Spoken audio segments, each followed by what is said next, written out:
கீழே கமெண்ட் பண்ணுங்களேன், கடைசியா நீங்க எப்ப வெள்ளரிக்காய் சாப்பிட்டீங்கன்னு. இப்படி அதுக்கப்புறம் இந்த வெள்ளரிக்காய் சாதாரணமா நினைச்சிடாதீங்க, இதயம் சம்பந்தமான நோய்கள் கூட வராது. அரிப்பு, அலர்ஜி, ஒவ்வாமை, ரத்தத்தை கூட சுத்தப்படுத்தக்கூடிய ஒரு வல்லமை இருக்கு. இதெல்லாம் நான் சொன்னா நீங்க டாக்டரான்னு கேட்பீங்க. கூகுளில் அடிச்சு காமிச்சா நம்பிடுவீங்க. கூகுளில் அடிச்சு காமிக்கிறேன் பார்த்துங்க, கூகுளில் தான் போட்டிருக்கு. புத்துணர்ச்சியை ஏற்படுத்துகிறது ஒவ்வொரு மனிதனுக்கும்.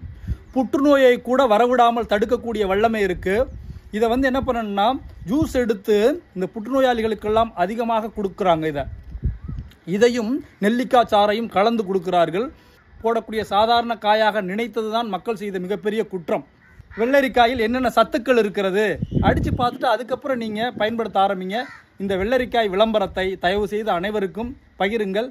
வெள்ளரிக்காயை பற்றி விளம்பரம் படுத்த எந்த கார்ப்பரேட் நிறுவனங்களும் இல்லை. நான் மெக்னீசியம், பொட்டாசியம், மாங்கனீசு, ஃபைபர்னு சொல்கிறோம்ல, ஃபைபர், புரதம், விட்டமின் சி, விட்டமின் கே, இப்படி எல்லாமே இருக்குது. இது என்ன